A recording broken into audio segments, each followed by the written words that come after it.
impresionante todo lo que estamos disfrutando aquí en Déjate Llevar y también con Curiosos en el Aire.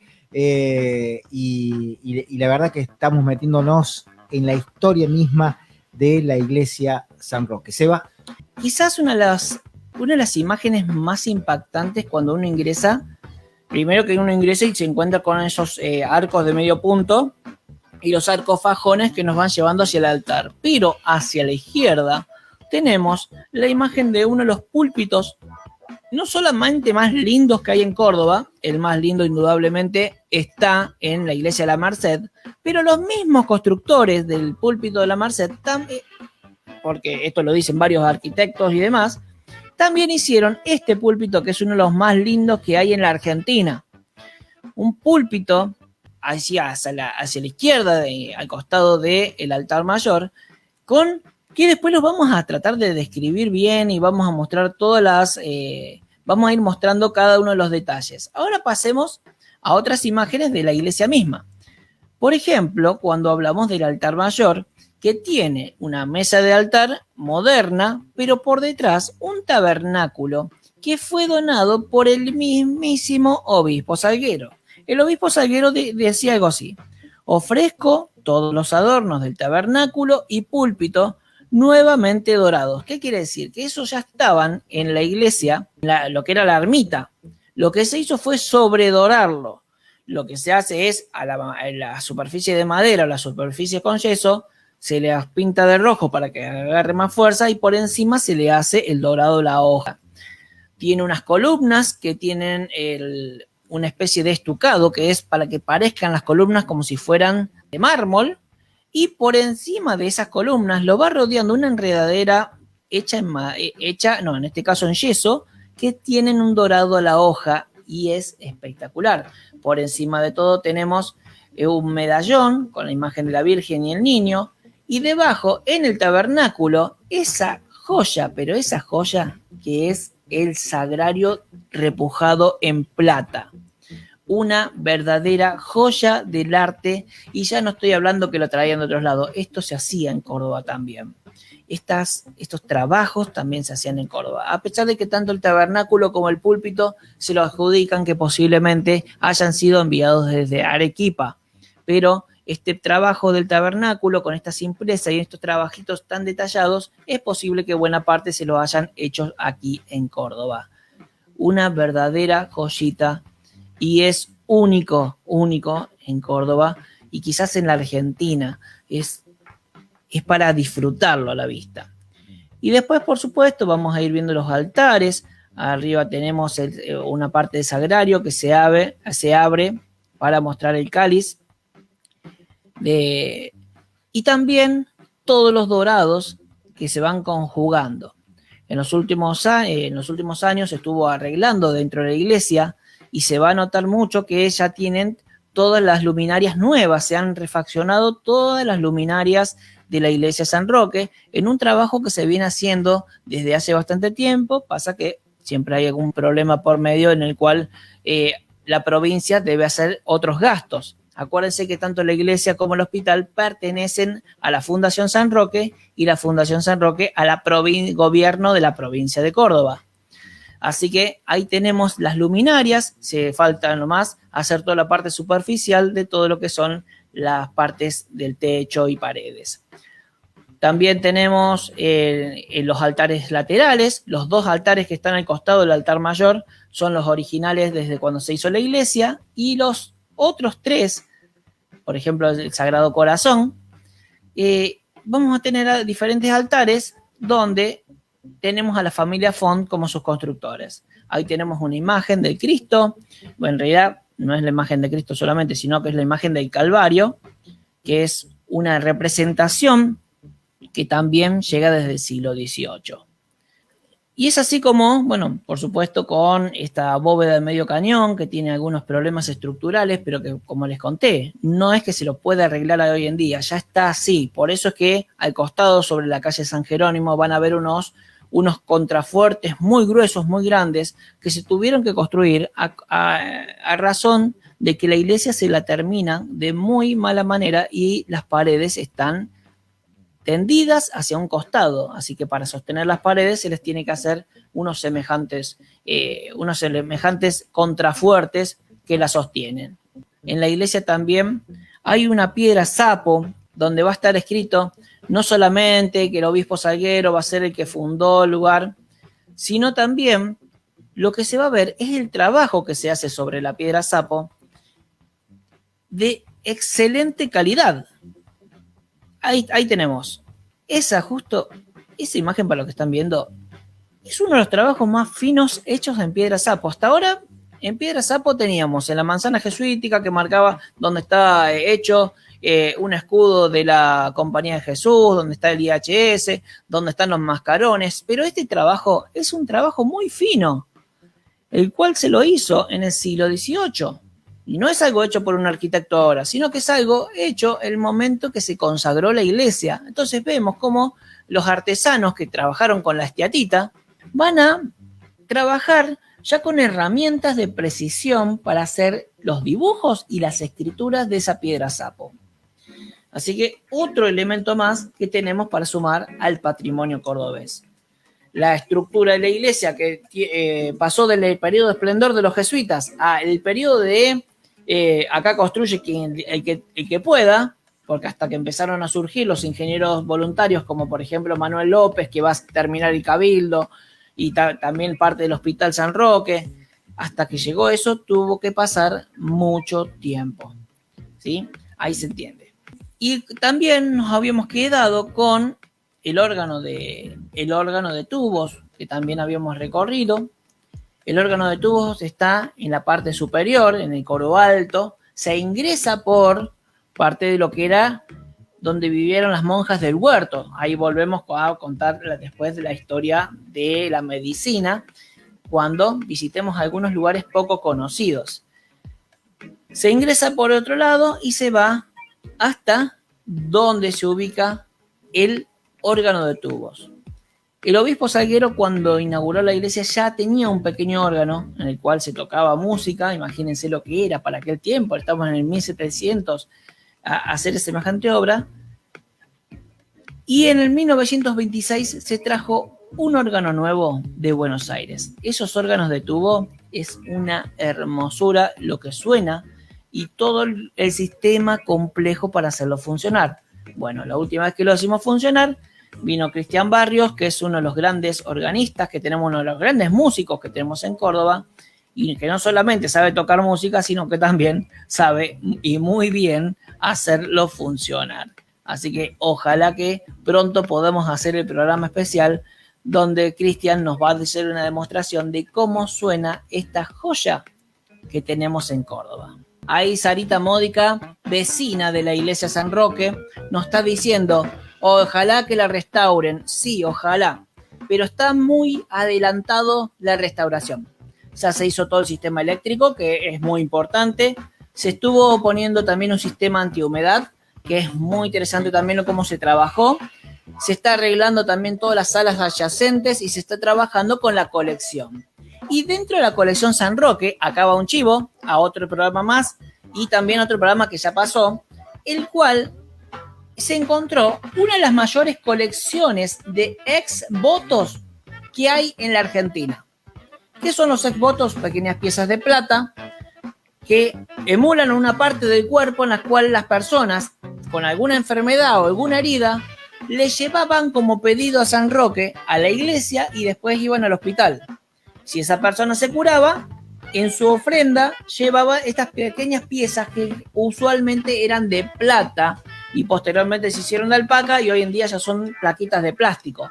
Pero era muy interesante encontrar estas piezas de plata. ¿Dónde pueden ver eso? Por ejemplo, si van al Museo Tejeda, que en este momento está cerrado, pero sin embargo, si andan por la galería de el Solar de Tejeda, tienen un ventanáculo gigante que se puede ver hacia adentro la colección de ex-votos. Ahora, un adelanto, durante todo este verano, el Museo Tejeda va a estar abierto mostrando hasta la Semana Santa, y esto es un spoiler porque no está oficializado, pero lo sé porque tengo algunos contactos, que va a estar a la muestra y es una verdadera joya esa colección de votos. Y hablando de esa joya, vamos a otra, que es el púlpito. Y mandame, Diegote, todas las fotos que tengas, porque la gente tiene que ver esto. Lo que están viendo ahora es una pequeña paloma que está debajo del tornavoz. Y ahí les voy a describir cómo está el púlpito. Es una talla en madera con motivos fitomorfos, o sea, que tienen forma de enredaderas o de plantas de vegetación, dorados sobre un fondo rojo. En la cara interna del tornavoz hay un símbolo que es la paloma, simbolizando el Espíritu Santo, y los rayos que salen como mostrando su mensaje evangelizador hacia todos los puntos. En el centro de la taza que contiene al lugar donde va a estar el sacerdote hay una especie de copón y de ahí salen todas las ramificaciones, todas en dorado y en una talla con un relieve único. De fondo se llega a ver un fondo rojo, que es cuando se pintan las superficies antes de hacerle el dorado. ¿Por qué el rojo? Porque de esa manera el oro se nota más. Ustedes van a ver esas piezas que no son de oro, sino que son de madera. Pero ese dorado, que es una micro superficie de oro, es una capa muy fina. A veces se lo hacía con el polvo o muchas veces como si fueran los papeles glacés, pero más fino todavía que el papel glacé, y se los ponían sobre la superficie apenitas y se iba pegando en la superficie. Y de esa manera se iba dorando. Un verdadero trabajo artesanal.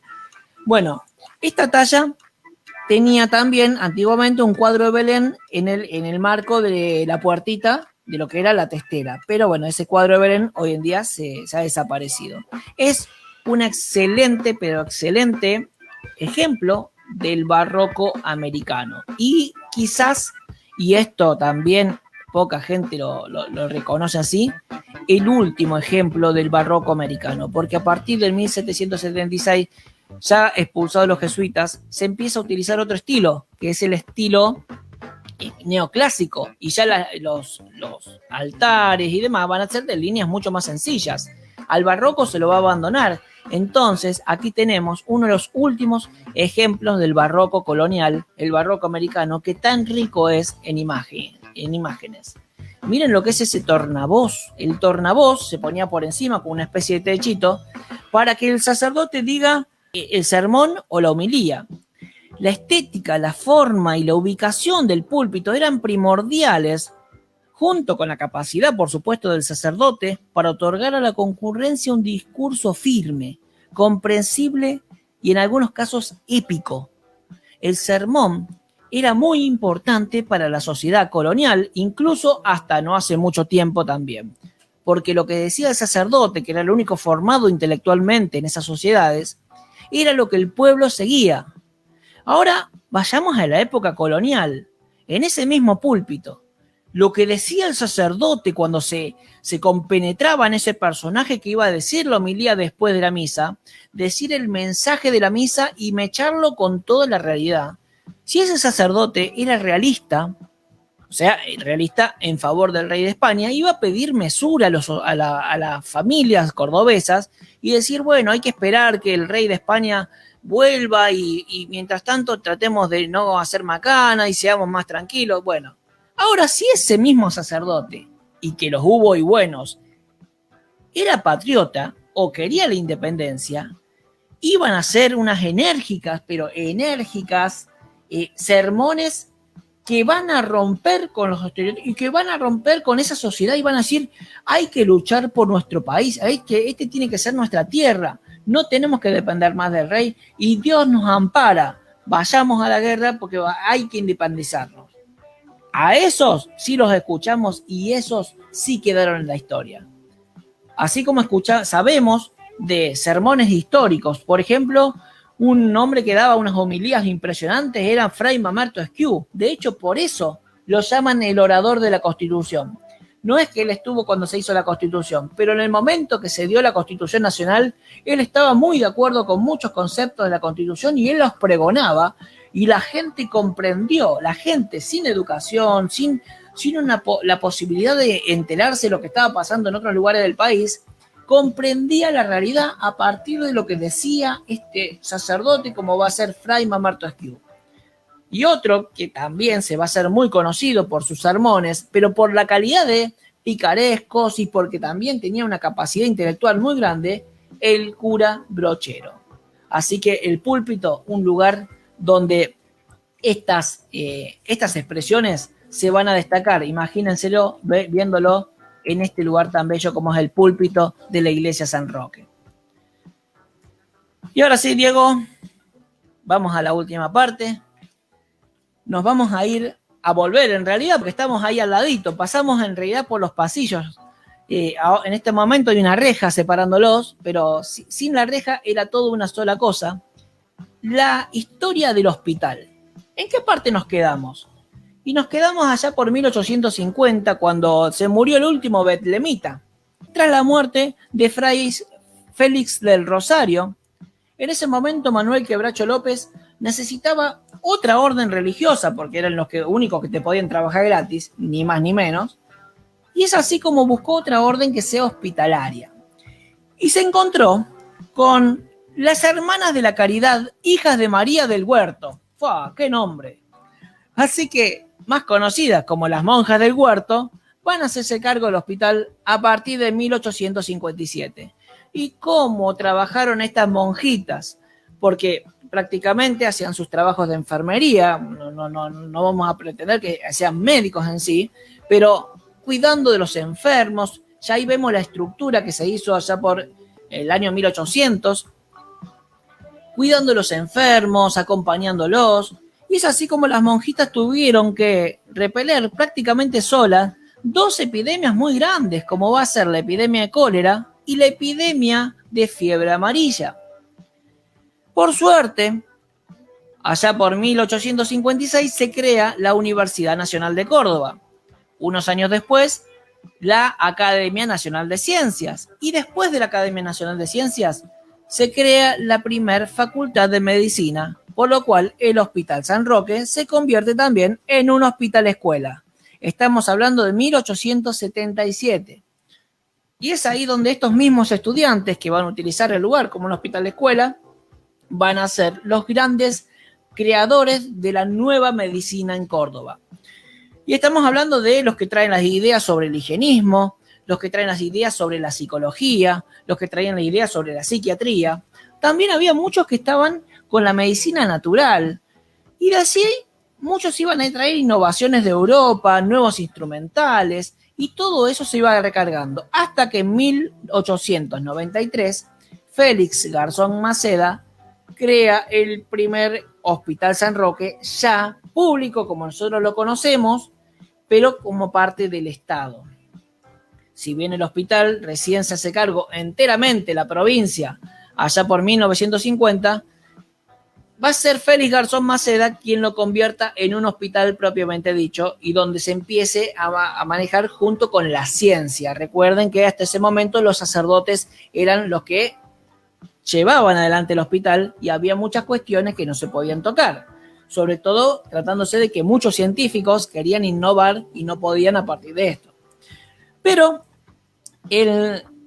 con la creación de este nuevo San Roque se van a empezar a ampliar salas y a crear salas innovadoras, por ejemplo, las primeras salas para policías, una sala para maternidad única, que la sala de madres estaba donde hoy está la morgue judicial. Esa morgue que ahora también ha quedado, bueno, no vacía porque siguen trabajando adentro, pero no está más funcionando como morgue judicial. Y quizás lo más interesante, aparte de que ya fue hospital militar desde 1777 hasta 1905, hospital escuela que fue desde 1877 hasta 1913 que se funda el Hospital de Clínicas en Barrio Alberdi, el hospital policial en sí, diferentes salas, pero hay una sala que es más que particular, que es la sala de los nichos. Esta sala de los nichos, que hace poco hice una publicación en estos días y fue un furor, porque yo, wow, no sabía que existía esto. La sala de los nichos, ¿qué era? Una sala que comprendía de unas 22 camas, todas dispuestas a cierta distancia. Todas tenían un nicho donde se metían hacia adentro y la mitad del cuerpo de las personas estaba hacia adentro de ese nicho. ¿Cuál era la idea principal? Evitar que las personas contagien a los otros alguna enfermedad respiratoria. Entonces, Por encima de todo eso tenía un techo muy alto, ya eso es un ejemplo del higienismo. En los nichos tenían un sistema de ventilación propio, en el cual la persona que respiraba y tosía podía respirar y salir ese aire desde afuera y no de la sala. Cada habitáculo tenía unas tarimas de maderas y cabeceras, un retrete individual, también hornacinas para velas. Y esta idea de la sala de los nichos fue una idea sin precedentes a nivel mundial. La idea, un higienista, un médico llamado José Pena, higienista que venía con ideas de Europa, pero que hizo esta innovación que fue única en el mundo. ¿Sabías eso, Diego? Desconocía totalmente, porque esta estructura creada por Felipe Gómez en 1910 se la terminó demoliendo allá en los años 40. No, la verdad no estaba al tanto de esto. Es más, me parece una idea fascinante a la época, ¿no? Fue una idea genial, pero si una idea tan buena, ¿por qué se demolió? ¿Qué fue lo que pasó? A ver. Y muchas veces... Ilumíname, mi querido amigo Sebastián. Muchas veces el problema siempre está en la burocracia. Y muchas veces está en esas cosas que hasta el día de hoy seguimos viendo en la provincia, en la ciudad, que son esos desmanejos políticos. Resulta que esta sala, el hospital siempre le costó conseguir dinero, en todas las épocas. Y es por eso que en un momento la sala se veía muy avejentada y los enfermos seguían enfermándose, por lo cual no estaba sirviendo el sistema. Pero claro, en los años 40, cuando se la mandó a cerrar, los que lo vieron dijeron, no, esto no es posible, este lugar no tiene que estar así. Porque cuando se fueron a fijar, todos los sistemas de ventilación individuales estaban tapados. ¿Qué pasó? En una restauración que se hizo del lugar allá por los años 20, quienes estaban encargados de la restauración empezaron a tapar esos huecos porque decían que pasaba frío, cuando era el sistema primordial para que la persona respire. Imagínate que vos tengas tu ventana y venga uno y te tapie la ventana porque ahí dice que te entraba mucho sol. Es una locura, es lo que me hace curar. Bueno, por encima había unas troneras enormes y las troneras, que estaban abiertas para que circule todo el tiempo aire, se les pusieron ventanas y estaban todo el tiempo cerradas, por lo cual perdieron su función de respiradores. Entonces, esa locura es lo que terminó haciendo que terminen sacándolo. Y otra cosa real es que tanto el Hospital Misericordia como el Hospital Santa María eran lo mejor para cualquier enfermedad respiratoria. Nos dice Adrián Sack, al frente de la iglesia, sobre la calle Salta, que en realidad la obispo Salguero, y a mitad de cuadra hay una cochera que fue depósito de cadáveres durante la peste. Aún está la estructura de madera original. Ah, no sabía. ¿Me estás diciendo dónde estaban los vicentinos? Porque hay una cochera donde todavía está la escultura que pertenecía a San Vicente de Paul. ¿Me estás diciendo eso, Adrián? Porque puede ser ahí. Así que este gran ejemplo de lo que fue la medicina en Córdoba, lo tuvimos acá. Fue una joya. Quedó olvidada porque prácticamente no salen las publicaciones modernas, pero bueno, ya está. Hoy en día, ¿qué funciona en el Hospital San Roque? El vacunatorio provincial. Si ustedes no tienen alguna vacuna, van ahí y se la dan en el día, porque todas las vacunas de la provincia primero llegan al San Roque viejo. Estoy hablando, no en el nuevo, que el nuevo es del año 2000. En el San Roque también está odontología, hematología. Van a poder sacar sangre. Quienes pueden sacar sangre o donar sangre pueden ir ahí también, ¿sí? Es un hospital de día y sigue funcionando, y hay proyectos para hacerlo seguir funcionando con otras especialidades médicas. Espero que les haya gustado el programa. ¿Le pareció bien? Dejate curiosear de día sábado. Excelente, mi querido amigo Sebastián. ¿Les gustó? Presentamos esto y esto es lo primero. Vayan, no se pierdan las publicaciones que van a salir en Conexión Centro, en la página. Esto mismo está escrito, lo vamos a ir publicando nota por nota, y tenemos notas para adelante de joyas del arte barroco y también de la música en Córdoba, cuando veamos el órgano y lo hagamos funcionar. vamos con un montón de personas que se han sumado. Pablito de Tony, desde La Falda. Sí. Adriancito Sac. Leonardo Brearsi, ¿cómo estás? Voto de pobreza, nos decía acá, ¿te acordás? El voto de pobreza, claro. Yo no es que me lo olvido porque como yo también soy pobre, como estoy acostumbrado. Así que ¿será la panza? me parece que era por eso. Bueno, por acá. Sarita Módica. Exacto, San Jerónimo al 350. San Jerónimo al 350. Ahí está, no, esa es la morgue judicial. Uh-huh. La morgue judicial está ahí, pero estaba hablando sobre la calle Obispo Salguero. Y yo no sé en cuál estacionamiento es que se llevaban los cuerpos. Después decinos, Adrián. Comentanos, Adrián. Yo creo que es en los Vicentinos, que después tuvieron un asilo muy importante de San Vicente de Paul, y que actualmente se demolió todo eso y quedó solamente la escultura de San Vicente en el medio de un estacionamiento que se entra por calle Obispo Salguero y se entra por calle Salta. A ver, ¿qué más? No, por calle Paraná. Por calle Paraná. Ahí está, se me había ido. Sí, confusión. Bueno, saludos a Diana Saraceni, también excelente. Hola, Diana. Súper interesante. Bueno, gente linda, nos vamos despidiendo. Cortamos conexión con Facebook Live y gracias a todos por sumarse. Seba, últimas palabras. Muchas gracias a todos por seguir. Muchas gracias a todos los que se sumaron. Hagan sus preguntas porque vamos a seguir con este tema. Vamos a seguir hablándolo. Y la semana que viene vamos a hablar, porque tenemos, ni más ni menos, vamos a tener la Noche de las Leyendas el sábado, domingo y lunes que viene. Así que no se lo pierdan. Los voy a esperar, la Noche de las Leyendas. Consúlteme, hábleme, mándeme mensajito y demás, ¿sí? Así que muchas gracias por todo y nos vemos el miércoles que viene. Chao.